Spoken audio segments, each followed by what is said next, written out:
नमस्कार दोस्तों, स्वागत है आपके अपने YouTube चैनल संस्कृत अड्डा पर। दोस्तों, आज की जो वीडियो इसमें हम करने वाले हैं आपके DTPSB वाला जो एग्ज़ाम है उसके लिए महाभारत में जो 18 पर्व है उसके अंतर्गत जो उद्योग पर्व है, उद्योग पर्व के अंतर्गत जो विदुर नीति है उसको आज की वीडियो में हम यहाँ पर करने वाले हैं। और 34वां जो यहाँ पर ये अध्याय है और 1 से 47 तक जो है यहाँ पर इसमें ये जो श्लोक हैं ये आ जाते हैं। तो ये आपके जो सिलेबस है उसमें दिए गए हैं, तो इसी को आज की वीडियो में हम यहाँ पर करने वाले हैं। और इसके अंतर्गत जो आपको यहाँ पर जो श्लोक जो आएंगे, जो नीति जो आपको इसके अंतर्गत देखने को मिलेगी, ये आपके अन्य जो एग्ज़ाम है उसके लिए भी महत्वपूर्ण रहने वाली है। क्योंकि कई बार जो होती है श्लोक के अंदर से जो लाइनें हैं उनको पूछ लिया जाता है। क्योंकि महाभारत तो वैसे भी एग्ज़ाम में पूछ ली जाती है, आते ही है सिलेबस में, क्योंकि 18 पर्व है तो उसके अंतर्गत जो ये उद्योग पर्व है यहाँ से भी एग्ज़ाम में कई बार क्वेश्चन जब पूछ लिए जाते हैं। तो इस कारण से यहाँ पर ये अगर आप DTPSB के अलावा अन्य भी एग्ज़ाम की अगर आप तैयारी कर रहे हैं तो उनके लिए भी यहाँ पर ये महत्वपूर्ण रहने वाले हैं। तो अब पहले हम 18 पर्व के नाम जान लेते हैं, उसके बाद फिर अपने जो श्लोक हैं उनको हम करेंगे। तो सबसे पहला जो पर्व है इसमें आदि पर्व आ जाता है और इनका जो क्रम है इसी प्रकार से आपने याद रखना है, क्योंकि एग्ज़ाम में इनका क्रम ही पूछा जाता है। तो आदि पर्व, सभा पर्व, अरण्य पर्व, विराट पर्व, उद्योग पर्व, भीष्म पर्व, द्रोण पर्व, कर्ण पर्व, शल्य पर्व, सौप्तिक पर्व, स्त्री पर्व, शांति पर्व, अनुशासन पर्व, अश्वमेधिक पर्व, आश्रमवासिक पर्व, मौसल पर्व, महाप्रस्थानिक पर्व, स्वर्ग आरोहण पर्व। तो इस प्रकार से 18 यहाँ पर ये पर्व हैं। और 5वें नंबर पे आपका जो यहाँ पर उद्योग पर्व जो आ जाता है, क्योंकि पहले नंबर पे आदि पर्व, दूसरे पे सभा, तीसरे पे अरण्य, चौथे पे विराट और 5वां जो है इसमें उद्योग पर्व है। तो इस प्रकार से जो ये 18 पर्व हैं। तो अपने जो श्लोक हैं उनको हम देख लेते हैं। यहाँ पर विदुर नीति जो ये रहेगी, विदुर उवाच, तो विदुर जो उनके द्वारा यहाँ पर इसमें कहा गया है। तो जो प्रथम जो यहाँ पर श्लोक आया था इसमें क्या कहा गया था? ऊर्ध्वं पुराणः हृत आक्रमणति यूनः सत्वीर आयाति प्रत्युत्थानम अभिवादाभ्याम पुनः तान प्रतिपत्ति। तो विदुर जो है इसमें क्या कहते हैं कि हे राजन, जब कोई माननीय वृद्ध पुरुष निकट आता है उस समय नवयुवक व्यक्ति के प्राण ऊपर को उठने लग जाते हैं और फिर जब वह वृद्ध उसके स्वागत में उठकर खड़ा होता और प्रणाम करता है तब प्राणों को पुनः वास्तविक स्थिति में प्राप्त करता है। तो क्या कहता है? ऊर्ध्वं प्राणा हृत आक्रमणति यूनः सत्वीर आयाति, कि हे राजन, जब कोई माननीय अर्थात वृद्ध पुरुष पास आता है, नज़दीक आता है, तो उस नवयुवक व्यक्ति के प्राण ऊपर को उठने लग जाते हैं। प्रत्युत्थानम अभिवादाभ्याम पुनः तान प्रतिपत्ति। और जब वह वृद्ध उसके स्वागत में उठकर खड़ा होकर क्या करता है? प्रणाम करता है, तब प्राणों को पुनः वास्तविक स्थिति में प्राप्त करता है। इसके बाद जो यहाँ पर जो दूसरा श्लोक है इसमें क्या कहा गया था? पीठम दत्वा साध्वे अभ्यागताय अनियापः परिनिर्जय पादौ सुखम पृष्ठः प्रतिवेदे आत्मसंस्थाम ततः दद्दात अन्नम वेक्ष है दे रहे हैं। कि जो धीर पुरुष होते हैं, धैर्यशाली पुरुष, तो धीर पुरुष को चाहिए कि जब कोई साधु पुरुष अतिथि के रूप में घर पर आए तब पहले आसन देकर एवं जल लाकर उसके चरण पखारे, फिर उसके कुशल पूछकर अपनी स्थिति बताएं और उसके बाद तदंतर आवश्यकता समझकर अन्न भोजन कराएं। यह जैसे आपके घर कोई मेहमान आता है तो आप सबसे पहले क्या करते हैं? उसके लिए बैठने का प्रबंध करते हैं, फिर आप उसके लिए चाय पानी लेकर आते हैं, राजी खुशी पूछते हैं और उसके बाद फिर आगे का जो कार्यक्रम है वो शुरू होता है, जिसमें उसका अगर रुकता है तो आप उसके लिए या भोजन का भी प्रबंध करते हैं। तो वही जा यहाँ पर इसमें कहा गया था। पीठम दत्वा साध्व्याभ्यागताय आनियापः परिनिर्जय पादौ सुखम पृष्ठः प्रतिवेद आत्मसंस्थाम तथा दद्दात अन्वेक्षम तीर है। कि जैसे कोई आपके घर आता है तो, या जैसे साधु पुरुष की बात हुई है, धीर पुरुष की, तो जो धैर्यशाली पुरुष जो होते हैं, अच्छे व्यक्ति, उनको चाहिए कि जब कोई सादिक पुरुष अतिथि आपके घर में आए तो सबसे पहले उसे बैठने का आसन दें, उसके बाद जल लाएं और उसके बाद उनके पैर चरण जो है वो धोएं, फिर और उसके बाद उनके कुशल क्षेम पूछकर अपनी स्थिति बताएं। जैसे आप पूछोगे कि आप कैसे हो, वो भी पूछेगा तुम कैसे हो, कि हम भी ठीक ठाक हैं। तो उसके बाद आवश्यकता समझकर अन्न भोजन आदि कराएं अगर जरूरत हो, अगर जरूरत है तो उसका अन्न भोजन आदि कराएं। इसके बाद आ जाता है नेक्स्ट श्लोक हमारा, यस्य उदकम मधु परकम च गाम च न मंतर्वित प्रतिगृहाति के लोभात भयाद अथ कर्पणेतः वा तस्यानर्थम जीवितम आहु आर्य। वेद वेता ब्राह्मण जिसके घर दाता के लोभ, भय या फिर कंजूसी के कारण जल, मधुपर्क और गौ को नहीं स्वीकार करता, तो श्रेष्ठ पुरुषों ने उस गृहस्थ का जीवन व्यर्थ ही बताया है। यशोद का मधुपर्कम च गाम च न मंत्रविद प्रतिगृणाति गे, किसको कह देते हैं, घर को कह देते हैं, कि वेद वेता ब्राह्मण जिसके घर दाता के लोभ है या कंजूसी के कारण जल, मधुपर्क और गौ को स्वीकार नहीं करता, लोभात वेद अथ कर्पणतः वा तस्यानर्थम जीवितम आहु आर्या, तो श्रेष्ठ पुरुष उस गृहस्थ का जीवन व्यर्थ बताते हैं। इसके बाद आ जाता है नेक्स्ट हमारा, नेक्स्ट में आ जाता है चिकित्सक शल्याकर्ता विकीर्ण सतेन क्रूर है मद्यापि ब्रूण च सेनाजीवी श्रुति विक्रायकम च भरीषम प्रिय अपियतिथि न ऊर्धकम आहा। जैसे चिकित्सक है, चिकित्सक के कौन, डॉक्टर जो है, वैद्य, वैद्य कहते थे, अब तो इंग्लिश चल गए, डॉक्टर कहते हैं, पहले वैद्य का जैन को कहा जाता था।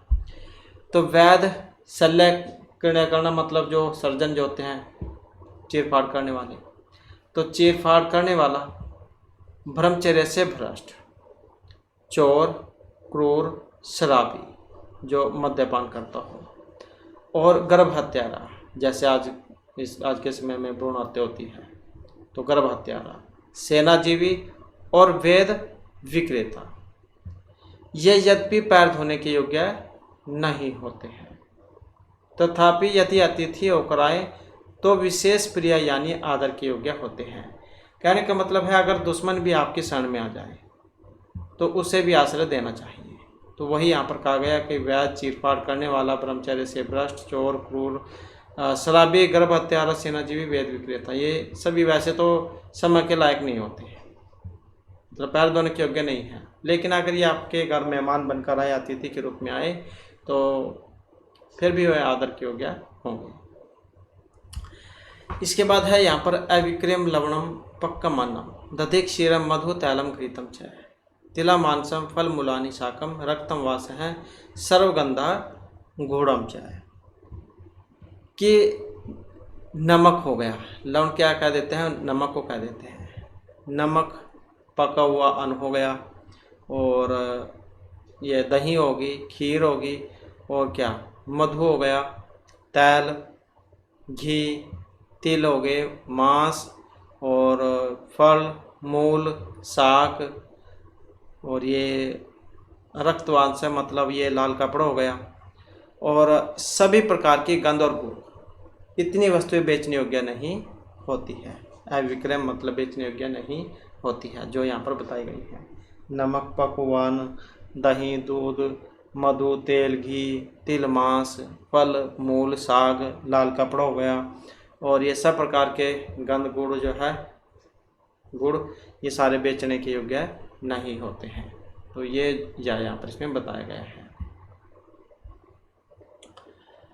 इसके बाद आ जाता है नेक्स्ट, ये हमारा अरोचन है, यह समालोष्ट अस्म कांचन है, प्रहेण साका गत संधि विग्रह, निंदा प्रशंस स्वपुरत है, प्रिय प्रिय तेजत उदासीन वेश भिक्षुक है।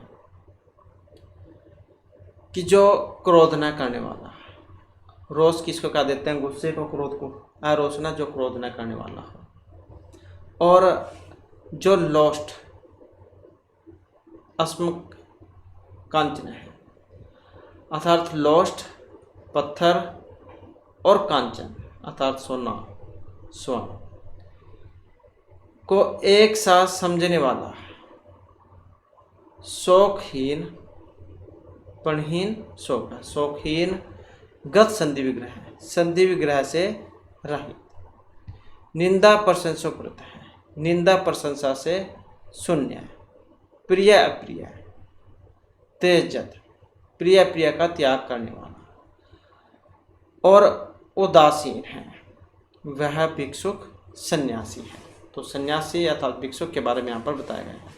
तो उसके कौन कौन से यहाँ पर लक्षण हैं, जैसे क्रोध न करने वाला हो गया, लोष्ठक, पत्थर और स्वर्ण को एक साथ समझने वाला, मतलब जो कोई किसी चीज़ का लालच न करता हो, शोक रहित, संधि विग्रह से रहित, निंदा प्रशंसा से शून्य, मतलब जो किसी की चुगली वगैरह ना सुने ना करे, प्रिय प्रिय का त्याग करने वाला और उदासीन, ये सभी भिक्षुक के लक्षण होते हैं। इसके बाद आ जाता है यहाँ पर निवार मूल अंगे दशावृत्ति सुसंयताम अग्निकार्येषु 14 है, वने वसन अतिथिषु परमत है, धुरंधर है, पुण्य कृदैसा तापस है। कि जो निवारा था जो जंगली चावल है, कंदमूल हो गए, इंगुदी फल हो गए, निवार मूल ये इंगुदी, शाक वृत्ति चाय, इंगुदी फल और शाक खाकर निर्वाह करते हैं। सुसंयताम आत्मग्नि कार्येषु, और मन को वश में रखते हैं, अग्निहोत्र करते हैं, और वन में रहकर, वने वसन, और वन में रहकर भी अतिथि वास में सदा सावधान रहते हैं। धुरंधर है, पुण्यकृदेश है, तापस है, वही पुण्यात्मा तपस्वी माने गए हैं, अर्थात वही वनप्रस्थी श्रेष्ठ माना गया है। तो यहाँ पर जो श्रेष्ठ जो व्यक्ति है तपस्वियों के लक्षण बताए गए हैं कि जो जंगल में जो जंगली चावल होते हैं उनको खाते हैं, कंदमूल हो गया, इंगुदी फल है, साग है, इन्हीं को खाकर अपने जीवन का निर्वाह करते हैं, मन को अपने वश में रखते हैं, अग्निहोत्र करते हैं, तपस्या वगैरह, वन में रहकर भी अतिथि वास में सदा सावधान रहते हैं, वही पुण्यात्मा तपस्वी अर्थात वनप्रस्थी श्रेष्ठ माना गया है। इसके बाद आ जाता है नेक्स्ट हमारा, नेक्स्ट में है अपकृत्य बुद्धिमत है, दुरस्थ है, अस्मिति न असंशेत, दीर्घो बुद्धिमत बाहु, याभ्याम हिंसति हिंसित है। बुद्धिमान पुरुष की बुराई करके इस विश्वास पर निश्चिंत न रहे कि मैं दूर हूँ। अपकृत्य बुद्धिमत है, दुरस्थ है, अस्मिति न असंशेत, कि बुद्धिमान पुरुष की बुराई करके इस विश्वास पर निश्चित न रहे कि मैं उससे दूर हूँ। दीर्घ बुद्धिमत बाहु, याभ्याम हिंसित हिंसित है, कि बुद्धिमान की बुद्धि रूप बाहें बड़ी लंबी होती है, सताए जाने पर वह उन्हीं बाहों से बदला लेता है।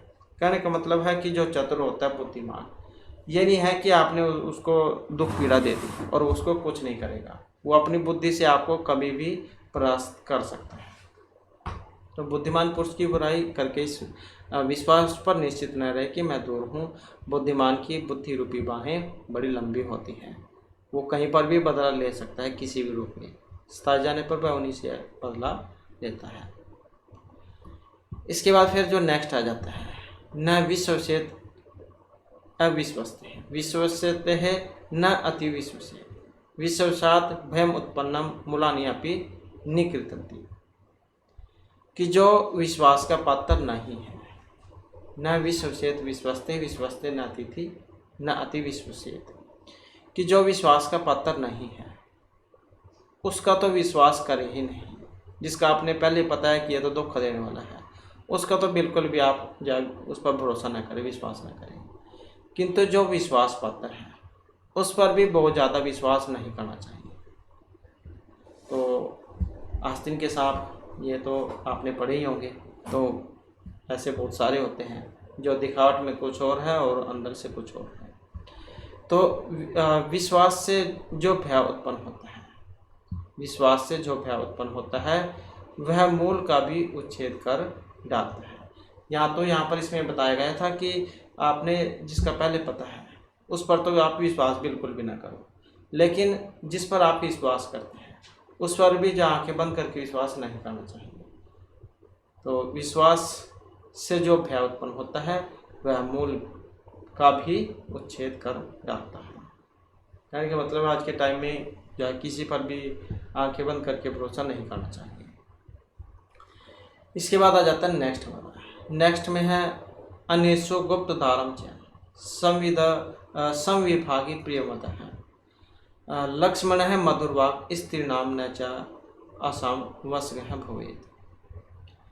अर्थात जो मनुष्य है, मनुष्य को चाहिए कि वह ईर्ष्या रहित, स्त्रियों का रक्षक, संपत्ति का न्यायपूर्वक विभाग करने वाला और प्रियवादी, स्वच्छ तथा स्त्रियों के निकट मीठे वचन बोलने वाला हो, परंतु उनके वश में कभी नहीं हो।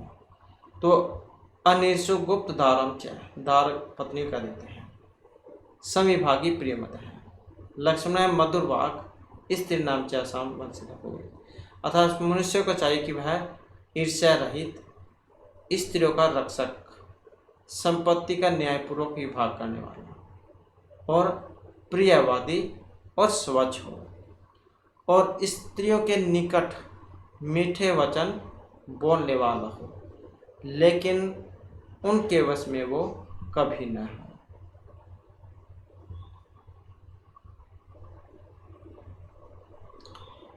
तो यहाँ पर ऊपर एक जो श्लोक जो आया था उसमें लोस्ट एक शब्द आया था, उसमें लोस्ट ये वाला। तो ये जो मिट्टी और गोबर जो होता है उसको मिलाकर कच्चे घरों को जो लिपा पोता जाता है, उस बचे हुए जो लोंद है उसको लोस्ट कहा गया है।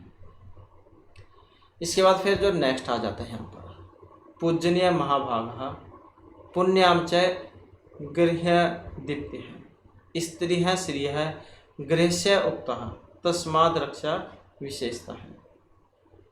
पूजनीय महाभागा पुण्यम च गृह दीप्ति है, स्त्री है, श्री है, गृहस्य उक्त तस्मात् रक्षा विशेषता है। स्त्रियाँ जो होती हैं वो घर की लक्ष्मी होती हैं, लड़कियाँ जो होती हैं स्त्रियाँ वो घर की लक्ष्मी कही गई है और ये अत्यंत सौभाग्यशालिनी, आदर के योग्य, पवित्र और घर की शोभा होती है, इसलिए इनकी विशेष रूप से रक्षा की जानी चाहिए। तो वैसे भी कहते हैं लड़कियों को तो बहुत आदर देना चाहिए, लक्ष्मी या माना गया है लक्ष्मी का वास। तो स्त्रियाँ क्या है, घर की लक्ष्मी कही गई है और अत्यंत सौभाग्यशालिनी, आदर के योग्य, पवित्र और घर की शोभा होती है, इसलिए इनकी विशेष रूप से रक्षा करनी चाहिए। इसके बाद जो नेक्स्ट श्लोक आ जाता है हमारा पितुर अंतःपुरम तद्यात मातु तद्यात महान सम गोसु चात्म तद्यात स्वमेव कृषि वर्चेत भृत्य वाणिज्य आचारम च पुत्रई सेवे च द्विजना। कि अंतःपुर की रक्षा का कार्य पिता को सौंपते हैं। पितुर अंतःपुरम दद्यात, अंतःपुर का जो कार्य है वो तो छोड़ देना चाहिए पिता के ऊपर। और जो महानसम, मानस किसको कह देते हैं, रसोई को, आपने उसमें तरगवास में पढ़ा होगा महानसम। तो महानसम अर्थात रसोई, रसोई घर का जो काम है वो अपने माता के हाथ में छोड़ देना चाहिए। गौसु च आत्मसंदात, गौ की सेवा में अपना सम्मान व्यक्ति को नियुक्त करें, गौ की सेवा में अपने समान व्यक्ति को नियुक्त करें और स्वयं क्या है, खेती का काम करें। स्वयं कृषि वर्जित और भृत्य वाणिज्य आचारम च पुत्र सेवे च द्विजना, और इसी प्रकार से सेवकों के द्वारा वाणिज्य व्यापार करें और पुत्र के द्वारा ब्राह्मणों की सेवा करें। तो इस प्रकार से यहाँ पर कौन से काम किस व्यक्ति के द्वारा किए जाने चाहिए, तो ये जो यहाँ पर इसमें बताया गया है। अंतःपुर की रक्षा का काम पिता पर छोड़ दें और रसोई का काम माता पर। गांव की सेवा अपने जैसे जो व्यक्ति है उसको लगाना चाहिए और कृषि का काम स्वयं करें। इसी प्रकार से सेवकों के द्वारा वाणिज्य व्यापार करें और पुत्रों के द्वारा जो ब्राह्मण है उनकी सेवा की जानी चाहिए। नेक्स्ट आ जाता है यहाँ पर अद्भ्य अग्नि बृहत क्षत्रम अस्मन लोहम उत्थितम तेषाम सर्वत्रगम तेजः स्वासु योनिषु साम्यते। अर्थात जल से अग्नि, अदभ्य अग्नि बाह्यत क्षत्रम, और जल से अग्नि उत्पन्न हुई है, ब्रह्मण से क्षत्रिय। इसी प्रकार से यहाँ पर पत्थर से लोहा उत्पन्न हुआ है। जल से अग्नि, ब्रह्मण से क्षत्रिय और पत्थर से लोहा उत्पन्न हुआ है, पैदा हुआ है। तेषाम सर्वत्र गम तेज है श्वासु योनिषु समिति, और इन सब का तेज सर्वत्र व्याप्त होने पर भी अपने उत्पत्ति स्थान में शांत, तो इनका तेज सर्वत्र व्याप्त होने पर भी अपने उत्पत्ति स्थान में शांत हो जाता है। इसके बाद जो नेक्स्ट आ जाता है यहाँ पर, नित्यम संतः कुले जाता है पावकः मत तेज है क्षमावंत निराकार है काष्ठ अग्नि एव से, कि अच्छे कुल में उत्पन्न, नित्यम संतः कुले जाता, जात मतलब उत्पन्न, कि अच्छे कुल में उत्पन्न, और पावकः मत तेज है अग्नि के समान तेजस्वी, क्षमावंत है क्षमाशील, और निराकार है विकास में संत। काष्ठ अग्नि से, काष्ठ मतलब लकड़ी, काष्ठ में अग्नि की भांति शांत भाव से रहते हैं। जैसे समी का पेड़ होता है, उसके अंतर्गत उसके अंदर जो है आग होती है, ऐसा माना जाता है। तो अच्छे कुल में उत्पन्न, अग्नि के समान तेजस्वी, क्षमाशील और विकास शून्य संत पुरुष सदा लकड़ी अर्थात काष्ठ में अग्नि की भांति शांत भाव से स्थिर रहते हैं। नेक्स्ट यहाँ पर श्लोक क्या कहता है, जिससे मंत्र में न जानती बाह्य अभ्यंतरम चाहिए स राजा सर्वतः चक्षुभि ऐश्वर्यम अश्नुते, कि जिस राजा की मंत्रणा को उसके बहिरंग और अंतरंग, बाह्य अभ्यंतरम चाहिए, कि जिस राजा के मंत्रणा को, जिससे मंत्रणम न जानती बाह्यम अभ्यंतरम चाहिए, कि जिस राजा की मंत्रणा को उसके बहिरंग और अंतरंग कोई भी मनुष्य नहीं जानती, सह राजा वह राजा, सर्वतः सब और दृष्टि रखने वाले, चक्षु भी ऐश्वर्य अश्नुते, वह सब और दृष्टि रखने वाले वह राजा चिरकाल तक ऐश्वर्य का उपभोग करता है। कि जिस राजा की मंत्रणा को उसके बहिरंग और अंतरंग कोई भी मनुष्य नहीं जानता, सब और दृष्टि रखने वाला वह राजा चिरकाल तक ऐश्वर्य का उपभोग करता है। कहने का मतलब है जैसे राजा है, राजा की जो भी काम है उसके बारे में किसी को न पता लगे, गुप्त रूप में जाओ रहे। इसके बाद आ जाता है नेक्स्ट श्लोक हमारा, कृष्ण न प्रभाषित कृतानि एव तो दर्शित धर्म कामार्थ कार्याणि तथा मंत्र न भिद्यते, कि धर्म कामार्थ कार्याणि, धर्म काम और अर्थ संबंधी कार्यों को करने से पहले न बताए और करके ही दिखलाए। कृष्ण न प्रभाषित कृतानि एव तो दर्शित, कि धर्म काम और अर्थ वाले जो कार्य होते हैं उनके बारे में पहले नहीं बताना चाहिए, जब काम हो जाए उसके बाद में ही बताना चाहिए। और ऐसा करने से तथा मंत्रणा न बीतते, ऐसा करने से अपनी मंत्रणा दूसरों पर प्रकट नहीं होती। यह जो भी आपने अपना लक्ष्य सोच रखा है, ऐसा नहीं है कि आप पहले उसे गाते फिर रहे हैं कि मैं ये कर दूंगा, मैं वो कर दूंगा, तो ऐसा काम जो है कभी नहीं बनता। काम तो बस तभी दिखना चाहिए जब वो हो जाए। जैसे अगर आपने नौकरी प्राप्त करनी है तो किसी को भी यही ना पता लगे आप यहाँ पर एग्ज़ाम की तैयारी कर रहे हैं या जो भी आपका लक्ष्य है, सिर्फ आपको तभी लोगों को तभी पता लगे जब आप अपने लक्ष्य को प्राप्त कर लें, तब वो हैरान रह जाए आपको देखकर कि ये तो ऐसा था, हमें तो इसके बारे में पता भी नहीं था। तो वही जा यहाँ पर इसमें इसके बारे में कहा गया है। तो कोई भी काम है पहले जा उसको ना गाएं, क्योंकि उसमें जा विघ्न जरूर पड़ जाता है। तो काम होने के बाद ही पता लग जाता है। नेक्स्ट है गिरि पृष्ठम उपरोही प्रसादम व रहुगत है अरण्य निहिसला के व तत्र मंत्र हैं अभिधीये थे। गिरि मतलब जो पहाड़ होता है, पर्वत की चोटी अथवा राजमहल पर चढ़कर, प्रसाद एक प्रसाद खाने का है, ये महल है। गिरि पृष्ठम ऊपर हुई है और प्रसादम व रहुगत है कि पर्वत की चोटी अथवा राजमहल चढ़कर एकांत स्थान में जाकर, अरण्य मतलब जंगल में, अरण्य निहिसला के व तंत्र मंत्र किए थे, पर्वत की चोटी अथवा राजमहल चढ़कर एकांत स्थान पर जाकर या फिर जंगल में तीर्ण आदि से, सलाका या दुबड़ा जो होता है घास तीर्ण उसको कह देते हैं, जंगल में तीर्ण आदि से अनावृत स्थान पर मंत्रणा करनी चाहिए कि पर्वत की चोटी राजमहल पर चढ़कर एकांत स्थान में जाकर जंगल में तीर्ण आदि से अनावृत जो कोई स्थान हो तो वहाँ पर मंत्रणा करनी चाहिए। इसके बाद फिर जो यहाँ पर नेक्स्ट जो हमारा श्लोक आ जाता है, ये क्या कहता है, न असुरहित परमं मंत्रम भारत अहर्ति वेदितुम अपंडितः वापि सुहृत पंडितः वापि न आत्मवान कि हे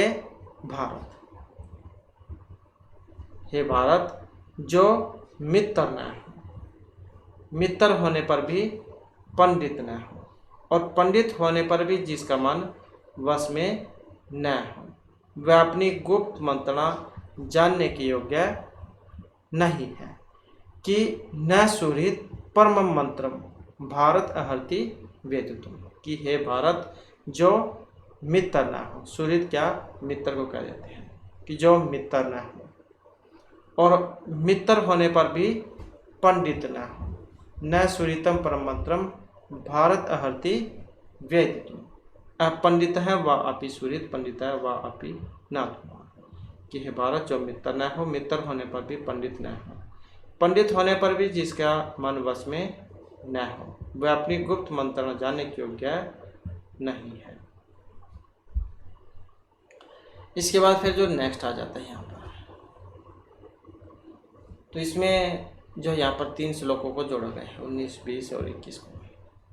तो न अपरीक्ष महिपाल है कुरियात सचिवात्मन है अमात्य है अर्थलिप्सा च मंत्र रक्षणम एव च कृतानि सर्व कार्याणि यस्य पारिषदः विदुः धर्मे च अर्थे च कामे च स राजा राजसत्तम है गूढ़ मंत्रस्य निरीपतेः तस्य सिद्धिर संचय। तो राजा अच्छी तरह परीक्षा के बिना किसी को अपनी मंत्री न बने, न अपरीक्षा, परीक्षा करना मतलब अच्छी प्रकार से जांच परख करना, तो न अपरीक्षा महिपाल है कुरिया सचिव आत्मन है, राजा को अच्छी प्रकार से परीक्षा किए बिना किसी को अपना मंत्री नहीं बनाना चाहिए। अमात्य है अर्थलिप्सा च मंत्र रखने में चाहिए, क्योंकि धन की प्राप्ति और मंत्र की रक्षा का भार मंत्री पर ही रहता है। तो राजा को क्या है, अच्छी तरह से जांच पड़ताल करने के बाद ही अपना मंत्री बनाना चाहिए, क्योंकि धन प्राप्ति और मंत्र की जो रक्षा का भार है वो मंत्री पर ही होता है। कृतानि सर्व कार्याणि यस्य पारिषदः विदुः धर्मे अर्थे च कामे च स राजा राज सत्तम है कि जिसके धर्म अर्थ और काम विषयक सभी कार्यों को पूर्ण होने के बाद ही सभासद गण जान पाते हैं, वही राजा समस्त राजाओं में श्रेष्ठ है। कृतानि सर्व कार्याणि यस्य पारिषदः विदुः धर्मे च अर्थे च कामे च राजा राज सत्तम है कि जिसके धर्मार्थ और काम विषयक सभी कार्यों को पूर्ण होने के बाद ही वहाँ के जो सभासदगण जो है अन्य लोग जाओ उनको पता लगता है, तो वही राजा सब राजाओं में श्रेष्ठ माना गया है। गूढ़ मंत्र से निरूपते है तस्य सिद्धिर संचय अपने मंत्र को गुप्त रखने वाले उस राजा को निसंदेह सिद्धि प्राप्त होती है। तो योजना जो होती है उसका पहले किसी को पता नहीं लगना चाहिए, नहीं तो फिर जो शत्रु जो होते हैं उसका लाभ उठा लेते हैं। इसके बाद आ जाता है नेक्स्ट हमारा अप्रस्थानी कार्याणी या मोहाद न उत्तिष्ठति सह तेषां वे परिभ्रंशात् भ्रंश्यते जीवितादपि, कि जो मोहवश बुरे कर्म करता है। अप्रशस्तानि कार्याणि या मोहाद अनुतिष्ठति, कि जो मोहवश बुरे आचार जो निषिद्ध कर्म जो होते हैं उनको करता है। सह तेषां विपरिभ्रंशात् भ्रंश्यते जीवात्मपि, वह उन कार्यों का विपरीत परिणाम होने से अपने जीवन से भी हाथ धो बैठता है। कि जो मोहवश बुरे कामों को करता है जो करने नहीं चाहिए, वह उन कार्यों का विपरीत परिणाम होने से अपने जीवन से भी हाथ धो बैठता है। इसके बाद जो नेक्स्ट श्लोक है यहाँ पर, कर्मणा तो प्रशस्तानाम अनुष्ठानम सुखावहम तेषाम एव अनुष्ठानम पश्चातापकरम मता, कि उत्तम कर्मों का अनुष्ठान तो सुख देने वाला होता है। कर्मणाम तो प्रशस्तानाम अनुष्ठानम सुखावहम, कि उत्तम जो काम होते हैं अच्छे काम, उनका अनुष्ठान तो सुख देने वाला होता है। तेषाम एव अनुष्ठानम पश्चातापकरम हेतम, किंतु उन्हीं का अनुष्ठान न किया जाए तो वह पश्चाताप का कारण माना जाता है। कि उत्तम कर्मों का अनुष्ठान तो सुख देने वाला होता है, किंतु उन्हीं का अनुष्ठान न किया जाए तो वह पश्चाताप का कारण माना गया है। इसके बाद आ जाता है नेक्स्ट हमारा, अनादित्य यथा वेदान न विप्रह श्राद्धम अहति एहम श्रुत